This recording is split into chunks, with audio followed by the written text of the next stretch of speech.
اب بڑی سخت آیت آ رہی ہے جی، یہ 10 نمبر آیت جو ہے سورہ النساء کی، الارمنگ آیت ہے. یعنی اتنی تمہید کے بعد اب فائنل اللہ تعالیٰ کی طرف سے ورڈکٹ آ رہی ہے. ان الذین یاکلون اموال الیتامی ظلما، بے شک وہ لوگ جو یتیموں کا مال ہڑپ کر لیتے ہیں ظلم کرتے ہوئے. انما یاکلون فی بطونہم نارا، وہ اپنے پیٹوں میں آگ بھر رہے ہیں. وَسَيَصْلَوْنَ سَعِيرًا، اور ان قریب وہ بھڑکتی ہوئی آگ میں جھونک بھی دیے جائیں گے. یعنی کوئی کہے گا میں نے تو مال ہڑپ کیا لیکن میں نے تو اندر کوئی گرمی محسوس نہیں ہو رہی، تو اس کا جواب اللہ نے دیا وَسَيَصْلَوْنَ سَعِيرًا، ان قریب اس کی گرمی تمہیں محسوس ہوگی. اس پہ ڈاکٹر اسرار صاحب بڑا پیارا جملہ بولا کرتے تھے کہ دنیا میں مورل لا جتنے ہیں، مورل لاز یہ ایکٹیو نہیں ہے، یہ ڈورمنٹ ہے. یعنی اگر کوئی شخص حرام کا لقمہ زبان پہ رکھتا ہے تو یہ نہیں ہوگا کہ جیسے ہی اس نے رکھا ہے تو زبان جل جائے، یا جیسے ہی پیٹ میں جائے تو پیٹ میں درد شروع ہو جائے. ورنہ تو یہ سارے پیٹ درد میں مبتلا ہوں جتنے حرام خوریاں کر رہے ہیں. لیکن آخرت میں یہی مال آگ بن جائے گا، اور جس کے پیٹ میں ہوگا وہ پیٹ میں آگ بن جائے گا. دنیا میں مورل لاز ایکٹیو نہیں ہے، ڈورمنٹ ہیں، آخرت میں ایکٹیو ہوں گے. دنیا میں صرف فزیکل لاز ایکٹیو ہیں. اگر کوئی انگارہ زبان پہ رکھے گا، چاہے کوئی حلال کا انگارہ رکھے یا حرام کا، زبان جلے گی. کیونکہ دنیا میں اللہ نے آگ کو ایکٹیو رکھا ہوا ہے، لیکن حرام کے لقمے کو ایکٹیو نہیں رکھا ہوا، وہ ڈورمنٹ ہے. وہ اللہ نے کہا کہ اپنے پیٹ میں آگ بھر رہے ہیں، لیکن کئی سوچ رہے ہوں گے کوئی آگ تو محسوس نہیں ہو رہی. وہ کہا وَسَيَصْلَوْنَ سَعِيرًا، ان قریب آگ میں جھونک دیے جائیں گے. اللہم لا تجعلنا منہم، اللہم انی اعوذ بک من عذاب جہنم ومن عذاب القبر ومن فتنة المحیا والممات ومن شر فتنة المسیح الدجال، آمین. صحیح مسلم میں حدیث ہے کہ اللہ کے محبوب صلی اللہ علیہ وآلہ وسلم نماز میں بھی قرات کے دوران جب کبھی بھی جنت کی آیات آتی تو اللہ سے جنت کا سوال کرتے، اور جب کبھی جہنم کی آیات آتی تو اللہ تعالیٰ سے جہنم کے عذاب کے اگینسٹ پناہ طلب کیا کرتے. نماز میں بھی یہ سنت ہے، اور نماز کے علاوہ بھی اگر آپ یہ قرات کر رہے ہیں تو پھر اس دوران بھی اللہ کی طرف متوجہ ہو. صحیح بخاری اور صحیح مسلم کی متفقن علیہ حدیث ہے، جس شخص نے ایک بالشت بھی زمین کسی کی دبا لی تو 7 زمینوں کا توق اس کے گلے میں قیامت والے دن ڈالا جائے گا. یہ جناب بڑا خطرناک معاملہ ہے. یہ حدیث پوری جو ہے نا وہ بخاری مسلم میں یوں ہے کہ سعید ابن زید جو حضرت عمر کے بہنوئی تھے اور عشرۃ مبشرۃ 10 خوش نصیب جنتی اصحاب میں سے تھے، ان کی شکایت مروان بن حکم جو اس وقت حضرت معاویہ رضی اللہ تعالیٰ عنہ کے دور میں مدینے کا حاکم تھا، ایک عورت نے شکایت کی کہ اس سعید نے میری زمین ہتھیا لی ہے. حالانکہ وہ زمین حضرت سعید ابن زید کی تھی. سعید ابن زید کو جب بلایا گیا تو بخاری مسلم کے الفاظ ہیں، انہوں نے مروان کے دربار میں کہا کہ میں کیوں کر کسی کی زمین دبا سکتا ہوں، جبکہ خود میں نے اپنے کانوں سے یہ بات رسول اللہ سے سنی تھی کہ جس نے کسی کی ایک بالش زمین 9 انچ دبا لی تو 7 زمینوں کا توق قیامت والے دن اس کے گلے میں ڈالا جائے گا. جس شخص نے یہ بات خود رسول اللہ سے سنی ہو صلی اللہ علیہ وآلہ وسلم، وہ کیوں کر کسی کی زمین دبائے گا؟ تو مروان نے کہا بس مجھے اس سے زیادہ ضرورت نہیں کلیریفیکیشن کی. صحابی تھے، ان کی گواہی عادلانہ تھی. لیکن سعید ابن زید کا غصہ نہیں ٹھنڈا ہوا. انہوں نے کہا اس عورت نے میرے اوپر الزام لگایا نا، تو انہوں نے کہا اے اللہ میں دعا کرتا ہوں کہ اس کو اس کی زمین میں ہی نا عبرت ناک موت دینا جس نے میرے اوپر یہ جھوٹا الزام لگایا. تو بخاری مسلم کے الفاظ ہیں کہ کچھ عرصے بعد وہ عورت پاگل ہو گئی اور وہ گلیوں میں چیختی چلاتی تھی، اسے ایسی بیماری لگ گئی اور وہ کہتی تھی مجھے سعید کی بد دعا لگ گئی ہے. اور ایک دن وہ اسی زمین کے پاس سے گزر رہی تھی تو ایک کنویں سے وہ اوندے منہ اس کنویں کے اندر گر گئی اور وہی اس کی قبر بنی. یہ حدیث بخاری میں بھی ہے، مسلم میں بھی ہے. مشکات کے اندر 30 جلد میں کرامات والے چیپٹر میں یہ نقل کیا انہوں نے. یہ صحابی کی کرامت ہے کہ ان کی بد دعا لگ گئی اس عورت کو. تو اس میں الفاظ ہیں کہ زمین و آسمان کا توق. یہاں تو میرے بھائی پورے پورے پلاٹ، پوری پوری زمینیں ہڑپ کر جاتے ہیں، مختار نامہ لکھواتے ہیں، پھر کل کو قابض ہو جاتے ہیں. یہ آپ اکثر نہیں دیکھتے؟ یتیموں کی زمینوں کے اوپر قابض ہو جاتے ہیں. کتنے لوگ ہیں جو باپ کے مرنے کے بعد بہنوں کو جائیداد میں حصہ نہیں دیتے، اور جب ان کو کہیں حصہ دیں وہ کہتے ہیں بہنوں نے معاف کر دی ہے. بہنوں نے معاف اس لیے کی ہوتی ہے کہ بہنیں کہتی ہیں کہ یا پرا رکھ لیے یا جداد رکھ لیے. جداد لیں تو بھائی ناراض ہوتے ہیں، اور بہنیں تو انسیکیور رہتی ہیں کہ کل کو اگر طلاق ہوگی تو ہم پیچھے جائیں گی اپنے بھائی کے پاس ہی، تو اگر بگاڑی ہوگی تو پھر کدھر جائیں گی؟ پھر تو عیدی والوں کے پاس ہی جانا پڑے گا. یہ تو بھائیوں کی ذمہ داری ہے. ہمیں تو اکثر لوگ یہاں رابطہ کرتے ہیں، کہتے ہیں جی وہ معاف کرا لیے، جی وہ انہوں نے خود ہی کر دیا. خود کون معاف کرتا ہے؟ ان کو پتا ہوتا ہے کہ مانگنے سے ملنا تو کوئی نہیں ہے. تو میں کہتا ہوں آپ اس طرح کریں کہ جو ان کا حصہ ہے ان کے ہاتھ میں رکھیں، ان کے خاوند اور ان کے بچوں کی موجودگی میں تکنا تو کون واپس کرتا ہے؟ اس عورت کا خاوند واپس کرنے دے گا؟ اس کے جوان بچے، اور وہ بھی آج کل کے 21ویں صدی کے بچے، وہ کہنے گے اماں دفاع کرے تھے او بچے جنہوں نے نماز بھی نہیں پڑھی ہوئے گی وہ بھی کہنے گے جی اللہ کا حکم ہے، یہ تہاڈا حق ہے رکھو.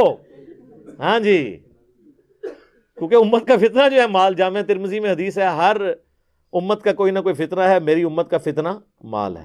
تو یہ ساری کہانیاں آپ کرواتے ہیں کہ جی وہ معاف کر دیا ہے. معاف تب ہوگا آپ ان کے حوالے کریں، ان کی یعنی ہاتھ میں ان کے اکاؤنٹ میں جائے وہ چیز، اس کے بعد وہ گفٹ اگر آپ کو دینا چاہتی ہیں تو ٹھیک ہے. تو یہ ظلم نہ کریں. اچھا بعض اوقات ویسے بعض بڑے نیک لوگ بھی ہیں ہمارے پاس، ایسے لوگوں نے بھی بارہا رابطہ کیا ہے کہ ہمارے والد صاحب فوت ہو گئے ہیں، انہوں نے اپنی زندگی میں ساری جائیداد بھائیوں کو دے دی، بہنوں کو کچھ بھی نہیں دیا، لیکن اب ہمیں ڈر ہے کہ وہ مرنے کے بعد اللہ کے عذاب میں ہوں گے. میں کہتا ہوں بالکل جی، قرآن کے رول کے تحت تو حقوق العباد کا معاملہ تو ہے. تو کہتے ہیں جی اب ہم اپنے باپ کو عذاب سے بچانا چاہتے ہیں، تو ہم چاہ رہے ہیں کہ ہم وہ جو جائیداد ہے اس کو ایونلی ڈسٹریبیوٹ کر کے جتنا حصہ عورتوں کا اپنی بہنوں کا بنتا ہے ان کے حوالے کریں. تو میں کہتا ہوں بالکل ضرور کریں. تو کہتے ہیں اس کے بعد کیا ہمارے والد کی جان چھوٹ جائے گی؟ تو میں کہتا ہوں ہاں انشاءاللہ اللہ سے امید ہے کہ اللہ تعالیٰ قیامت والے دن ان کو، ان کی بچیوں کو ان سے راضی کر دے گا. جب ان کو حصہ مل جائے گا وہ ان کے لیے دعا کریں گی. تو ایسے کرنا چاہیے. یہ نہیں کہنا چاہیے کہ جی وہ باپ خود بھگتے گا، اس نے کیا ہے. تو پھر ایسی اولاد کو میں کہتا ہوں آپ اتنی ناہنجار اولاد ہو کہ آپ کی خاطر وہ باپ پوری زندگی کمائی کرتا رہا، جوڑ کے آپ کے حوالے کر گیا اپنی محنت کا مال، اور آپ اتنے بغیرت ہو کہ اس کی کمائی میں سے اس کے عذاب کی تخفیف کے لیے کوشش نہیں کر رہے ہو. لعنت ہے ایسی اولاد کے اوپر جو ان کی اپنی کمائی بھی نہیں ہے، ان کے باپ کی کمائی ہے، اور اس کمائی کو اپنے باپ کو عذاب سے بچانے کے لیے وہ خرچ کرنے کے لیے تیار نہیں ہے. یہ بات اگر اب تمہارا باپ دنیا میں واپس آ جائے تو میں دیکھتا ہوں تمہیں کیا دے. تو اگر آپ کو خوف خدا ہے اور واقعی آخرت کے حوالے سے فکر ہے تو پھر یہ ساری چیزیں کرنی چاہیے. یہاں پہ ہمارے سب کانٹیننٹ کے معاشرے کے اندر تو بڑے بڑے دیندار لوگ اپنی بہنوں کی، بچیوں کی جائیداد کو دبا لیتے ہیں. اور اکثر یہ بھی ہوتا ہے وہ بھائی کہتے ہیں جی وہ جی بہن کی جب شادی ہوئی تھی نا تو وہ والد صاحب نے اس کو جہیز دے دیا تھا. وہ بھائی جہیز جو ہے وہ وراثت تو نہیں ہے، وراثت تو مرنے کے بعد تقسیم ہوتی ہے. جہیز تو اس کا ہبہ اور ہدیہ تھا، اس نے اپنی مرضی سے دے دیا. اس میں بھی ٹھیک ہے، انصاف کرنا چاہیے ماں باپ کو بھی کہ سارے بچوں کو ایکولی ڈسٹریبیوٹ کریں جو زندگی میں ہدیہ دیتے ہیں. تو آج ٹائم آلموسٹ ختم ہونے والا ہے. وہ اگلی دفعہ میں پورا لیکچر صرف وراثت کے قوانین اور اس سے ریلیٹڈ مسائل پہ، چونکہ اگلی 2 آیات جو ہے نا وراثت سے ریلیٹڈ ہیں، اس کو ڈسکس کروں گا. لیکن دنیا کے اندر اگر آپ کو خوف خدا ہے تو آپ کو اگر اپنی بہنوں کے ساتھ واقعی پیار ہے یا اپنے ماں باپ کی آخرت کے ساتھ، تو اپنی بہنوں کو جائیداد میں حصہ دیں. صحیح بخاری اور صحیح مسلم کی حدیث ہے کہ جو لوگ دنیا میں مال جوڑتے رہتے ہیں نا اور اس میں سے حق نہیں ادا کرتے دوسروں کا اور اللہ کا، یعنی زکوٰۃ یا جائیداد دبا لی کسی کی، تو قیامت والے دن یہی مال ایک گنجے سانپ کی فارم میں ان کے اوپر مسلط کر دیا جائے گا جو اس کی بانچھیں چیرے گا.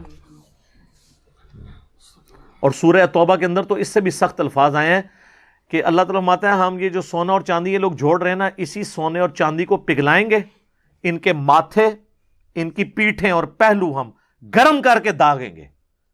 سر اللہ کو نانی ماں تو ہے نہیں ہے نا جی، کوئی ماں تو اپنی اولاد کو اس طرح کا عذاب نہیں دے سکتی ہے، لیکن اللہ تعالیٰ قرآن میں کہہ رہا ہے جس نے یہ کیا نا میں اس کے ساتھ یہ کروں گا، اس لیے کہ بھائی وہ اللہ ہے، اور اللہ اپنے جذبات سے مغلوب نہیں ہوتا۔ ماں باپ اولاد جذبات سے مغلوب ہو سکتی ہے، اللہ تو مغلوب نہیں ہوگا، اس نے جو فیصلہ فرمایا ہے وہ کر دینا ہے، اور جب اس نے فیصلہ کر دینا ہے کوئی جان نہیں چھڑا سکتا، یہ ذہن میں رکھیے گا۔ تو یہ بڑا سینسٹیو ایشو ہے۔ عموماً ہمارے معاشرے کے اندر حقوق العباد کے اعتبار سے مذہبی طبقے کے اندر بہت زیادہ کمزوریاں پائی جاتی ہیں، اور وہ کہتے ہیں خیر ہے۔ میں کچھ عرصہ پہلے غامدی صاحب کو سن رہا تھا، انہوں نے بڑی پیاری بات کی کہ ہمارے ہاں لوگوں میں یہ روش ہے کہ ٹھیک ہے اگر بہن کی یا یتیم بھانجے بھانجیوں کی یا بھتیجوں کی جائیداد دبا لیے تو خیر ہے، تہجد میں اگر پہلے 8 نفل پڑھتے تھے تو 2 اور بڑھا لیں گے، تو قیامت والے دن وہ نیکیاں بڑھ جائیں گی تو خود بخود یہ بھی معاف ہو جائے گا۔ نہ سر اس طرح نہیں معاف ہونا، نہ اس طرح نہیں معاف ہونا، یہ کہانیاں دنیا چ کراؤ۔ اللہ تعالیٰ نے وہ دونوں کا ایک سلسلہ ہی بالکل ڈیفرنٹ رکھا ہوا ہے۔ حقوق العباد کا معاملہ علیحدہ ہے، حقوق اللہ کا معاملہ علیحدہ ہے۔ یہ حقوق العباد کا ایشو ہے، یہ بہت کریٹیکل ایشو ہے، اس میں چھٹکارا نہیں ہو سکتا جب تک کہ وہ معاف خود نہ کر دے وہ بندہ۔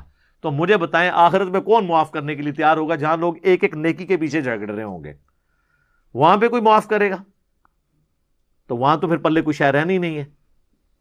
اس لیے اس ایشو کو سینسٹیو سمجھیں اور کوشش کریں کہ اپنے معاملات کو سیدھا کر لیں مرنے سے پہلے۔ باقی یہ جو جہیز والا ایشو ہے اس کے اوپر الگ سے میری ویڈیوز ریکارڈڈ ہیں جہیز کے حوالے سے۔ ایک چیز صرف میں ایڈ کر لوں کہ یہ جو لوگ اپنی بچیوں کو جہیز دے دیتے ہیں اور پھر سمجھتے ہیں وراثت میں حصہ نہیں ہے، تو وراثت تو سٹارٹ ہوگی مرنے کے بعد۔ زندگی میں جو آپ دیتے ہیں یہ تحفہ ہے، تو اس میں پھر آپ کو تحفہ برابر دینا چاہیے۔ صحیح بخاری اور مسلم دونوں میں حدیث ہے، نعمان ابن بشیر رضی اللہ تعالیٰ عنہ صحابی ہیں، وہ کہتے ہیں میرے والد نے مجھے ایک غلام تحفے میں دیا اور پھر نبی علیہ السلام کی خدمت میں مجھے پیش کیا اور کہا کہ یا رسول اللہ یہ میرا بچہ، یعنی یہ لائق بچہ ہے میرا، تو اس کو میں نے یہ غلام ہبہ کیا ہے اور میں آپ کو اس پہ گواہ کرنا چاہتا ہوں۔ آپ نے فرمایا تو نے اپنی باقی اولاد کو بھی ایک ایک غلام تحفے میں دے دیا ہے؟ کہا نہیں یا رسول اللہ۔ تو فرمایا تم کیا یہ خواہش رکھتے ہو کہ تمہارے ساتھ تمہاری اولاد برابری کا سلوک کرے، یعنی جتنا یہ بیٹا عزت دے رہا ہے باقی بھی دیں؟ کہا یا رسول اللہ ایسا ہی ہے۔ تو آپ نے فرمایا پھر تم بھی ان کے ساتھ مساوات کے ساتھ پیش آؤ، اور آپ علیہ السلام نے فرمایا کہ باقیوں کو بھی ایک ایک غلام تحفے میں دو یا اس سے بھی واپس لے لو، اور اس گناہ کے اوپر مجھے گواہ نہ کرو۔ اللہ اکبر۔ حضور نے فرمایا اس ظلم اور گناہ کے اوپر مجھے گواہ نہ کرو، اس سے بھی واپس لو۔ تو زندگی میں اگر آپ کوئی اولاد کو گفٹ کرتا ہے نا کچھ حصہ، تو وہ برابری میں کرے۔ یہ نہیں ہے کہ ایک بچہ جو ہے وہ زیادہ اچھا لگتا ہے اس کو زیادہ دے دیا، باقی وہ اگر بدتمیزی کرتا ہے بد اخلاق ہے اس کا معاملہ اللہ کے سپرد، وہ اللہ اس کا بدلہ لینے والا ہے، اس کو آپ اخلاقاً تو سمجھا سکتے ہیں، لیکن آپ اس کے ساتھ گفٹ والا معاملہ بھی برابری میں کریں گے اور آگ بھی نہیں کریں گے۔ یہ اکثر اوقات آپ اخبارات میں پڑھ رہے ہوتے ہیں، میں اپنی منقولہ غیر منقولہ جائیداد سے فلاں بن فلاں کو آگ کرتا ہوں۔ اسلام میں کوئی شخص آگ کر ہی نہیں سکتا اپنی اولاد کو، خونی رشتہ تو ختم ہی نہیں ہو سکتا۔ پچھلے دنوں آپ نے دیکھا نا سپریم کورٹ تک وہ کیس گیا ہے، وہ جھگڑے میں وہ ایک بچی، پتہ نہیں وہ کس قسم کی بچی کی تربیت ہوئی ہے، اس نے کہا کہ میں اس کو اپنا باپ ہی نہیں مانتی ہوں، ٹھیک ہے جی، تو شناختی کارڈ بھی کینسل ہو گیا اس کا۔ پھر وہ بعد میں سپریم کورٹ نے اس کو ریزالو کیا کہ بھئی ٹھیک ہے اختلاف آپس میں ہے، لیکن جو ہے وہ باپ تو وہی رہے گا نا جو ہے، وہ تو نہیں ختم ہو سکتا۔ جو یہ والے رشتے ہیں نا، خونی رشتے یا رحم کے رشتے، یہ تو ختم نہیں ہو سکتے، یہ آپ نے جائیداد ملنی ہے۔ اگر کوئی نافرمان بیٹا بھی ہے نا تو ماں باپ کے مرنے کے بعد اس کی نافرمانی کا وبال تو اس پہ رہے گا، لیکن اس کو اپنے ماں باپ کی جائیداد میں سے حصہ ملے گا۔ اور یہ جن لوگوں کو بڑا شوق ہوتا ہے نا کہ کسی ایک بچے کو دے دیتے ہیں، یا وہ کہتے ہیں نہیں ہم اپنی زندگی میں ہی تقسیم کر دیں، اور بعد میں لڑتے رہنے، زندگی میں آپ جائیداد نہیں تقسیم کریں گے، وہ اگلی دفعہ بتاؤں گا، 1/3 سے زیادہ مال نہیں آپ دے سکتے۔ زندگی کے اندر، یا فلاں مدرسے کو دے کے چلا جاؤں گا اپنی زندگی میں، ایسے نہیں کریں گے۔ عموماً تو جو لوگ پھر اس طرح دیتے ہیں زندگی میں، تو وہ جیسے ہی جداد مل جاتی ہے تو اولاد پھر بعض اوقات آنکھیں ماتھے پہ رکھ لیتی ہے اور وہ کچھ پوچھتی نہیں۔ ہمیں تو کئی اس طرح کے کیسز رپورٹ ہوئے ہیں کہ وہ جداد حوالے کرنے سے پہلے تو بڑے اوبیڈینٹ تھے بچے، جیسے ہی جداد ملی ہے تو انہوں نے ماں کو بھی گھر سے نکال دیا ہے، باپ کو بھی گھر سے نکال دیا۔ اس طرح کے کئی کیسز رپورٹ ہوتے ہیں۔ تو یہ شریعت میں نہ چلنے کی نحوستیں ہیں نا۔ شریعت تو کہتی ہے کہ آپ نے 1/3 سے زیادہ مال وصیت نہیں کرنا، اور وصیت بھی وارث کے لیے نہیں کرنی، ادر دین وارث کے لیے، اور گفٹ بھی کرنا ہے تو اسی پہ ہی اجتہاد کرتے ہوئے یہی موقف ہے کہ 1/3 سے زیادہ مال آپ اپنی زندگی میں گفٹ نہیں کریں گے۔ ایٹ لیسٹ آپ یعنی 2/3 حصہ مال کا چھوڑ کے مریں۔ وہ بخاری مسلم میں حدیث ہے، سعد ابن ابی وقاص کہتے ہیں کہ رضی اللہ تعالیٰ عنہ، فتح مکہ پہ میں اتنا بیمار ہوا کہ مجھے یقین ہو گیا کہ میں اب نہیں بچوں گا۔ میری ایک ہی بیٹی تھی، رسول اللہ میری عیادت کے لیے آئے صلی اللہ علیہ وآلہ وسلم۔ میں نے کہا اللہ کے نبی میری تو ایک ہی بیٹی ہے، تو میں چاہ رہا ہوں کہ اپنا مال اللہ کی راہ میں خیرات کر دوں، یہ اپنے گھر کی ہو جائے گی، اس کا خامن جانے۔ اور یہ آپ نے فرمایا لا نہیں، حالانکہ آپ لا کا لفظ بہت کم بولتے تھے۔ پھر انہوں نے کہا میں 2/3 مال دے دیتا ہوں، 2/3۔ فرمایا لا۔ پھر کہا آدھا مال، کہا لا۔ پھر کہا 1/3۔ آپ نے فرمایا یہ بھی زیادہ ہے، لیکن چلو میں اس کی تمہیں اجازت دیتا ہوں، یعنی 1/3 کو بھی اچھا نہیں آپ نے سمجھا۔ اور پھر آپ نے فرمایا کہ کیا تم چاہتے ہو کہ تم اپنی اولاد کو پیچھے جو ہے وہ اس طریقے سے مفلس چھوڑ کر مرو اور یہ لوگوں سے مانگتی پھرے؟ اس سے بہتر ہے ان کے لیے چھوڑ کے مرو، اور جو تم اولاد کے اوپر خرچ کرتے ہو، حتیٰ کہ اپنی بیوی کے منہ میں جو لقمہ بھی ڈالتے ہو نا، یہ بھی اللہ کے حضور اجر لکھا جاتا ہے۔ اچھا ہمارے ہاں تو یہ سمجھا جاتا ہے کہ مدرسے کو، مسجد کو، باقی لوگوں کو کھلائیں پلائیں نا تو یہ ثواب ہوتا ہے، بیوی بچوں کو کھلانے کا ثواب نہیں ہوتا۔ تو اسلام تو کہتا ہے سب سے پہلا حق بیوی بچوں کا ہے، ماں باپ کا، باقیوں کا بعد میں ہے۔ اس سے بھی بڑی بات صحیح مسلم میں حدیث ہے، نبی علیہ السلام نے فرمایا سبحان اللہ بھی صدقہ ہے، الحمدللہ بھی صدقہ ہے، لا الہ الا اللہ بھی صدقہ ہے، اللہ اکبر بھی صدقہ ہے، راستے سے تکلیف دہ چیز کو دور کرنا بھی صدقہ ہے، امر بالمعروف یعنی نیکی کا حکم دینا، ونہی عن المنکر اور برائی سے روکنا بھی صدقہ ہے، تمہارا اپنے بیویوں کے ساتھ ازدواجی تعلق قائم کرنا بھی صدقہ ہے۔ تو صحابہ نے کہا یا رسول اللہ اس میں بھی اجر ملے گا؟ یہ جو آخری بات ہے۔ تو آپ نے فرمایا اگر یہی ضرورت تم کسی اور طریقے سے پوری کرو تو کیا تمہیں گناہ ملے گا؟ انہوں نے کہا یا رسول اللہ ملے گا۔ تو فرمایا تمہیں اپنی بیویوں سے ازدواجی تعلق، جو خالصتاً ایک آپ سمجھ لیں اینیمل انسٹنکٹ والا معاملہ ہے، یعنی وہ کوئی عام معاشرے میں تو اس کو ایک عجیب نظر سے دیکھا جاتا ہے کہ اس کے اوپر بھی ثواب، فرمایا اس پہ بھی ثواب ملے گا۔ تو جس اسلام کا یہ کانسیپٹ ہے کہ بیوی بچوں پہ لگانا ثواب ہے، ماں باپ پہ لگانا، بہن بھائیوں پہ لگانا۔ زکوٰۃ کا بھی اکثر لوگ پوچھ رہے ہوتے ہیں جی بہن کو بھائی کو زکوٰۃ دے سکتے ہیں؟ دے سکتے ہیں، صرف ماں باپ، دادی دادا، نانی نانا، بیٹا بیٹی، پوتا پوتی، ان کو نہیں دے سکتے، باقی ہر ایک کو آپ دے سکتے ہیں۔ یعنی جس کے صلب سے آپ پیدا ہوئے ہیں یا آپ کے صلب سے جو پیدا ہوا ہے اس کو آپ زکوٰۃ نہیں دیں گے، باقی سارے رشتے، سب سے زیادہ اگر کوئی حقدار ہے تو بہن بھائی ہیں زکوٰۃ کے، خیرات کے، صدقات کے۔ انشاءاللہ اگلا لیکچر ہمارا جو 64 نمبر ہے وہ مکمل ان 2 آیات پہ ہوگا۔ میں انشاءاللہ وراثت کے احکامات، وراثت کسے کہتے ہیں، ہبہ کسے کہتے ہیں، گفٹ، وصیت کسے کہتے ہیں، اور کس طریقے سے وراثت تقسیم ہوتی ہے، یہ ذرا مشکل آیات ہے، میں اس میں 1-2 ایگزامپل بھی، نومیریکلز بھی آپ کو کرواؤں گا انشاءاللہ تعالی۔ اللہ تعالیٰ سے دعا ہے جو حق بات میں نے کہی اللہ تعالیٰ ہمارے دلوں میں راسخ فرمائے، اگر جذبات میں میرے منہ سے کوئی غلط بات نکل گئی تو اللہ تعالیٰ ہمارے دلوں ہی سے اسے محو کر دے، ہمیں معاف بھی فرما دے، ہمیں کتاب و سنت کی تعلیمات پر عمل کر کے دوسرے بھائیوں تک پہنچانے کی توفیق عطا فرمائے۔ سبحانک اللہم و بحمدک، اشہد ان لا الہ الا انت، استغفرک و اتوب الیک، وما علینا الا البلاغ المبین۔ جزاکم اللہ خیرا۔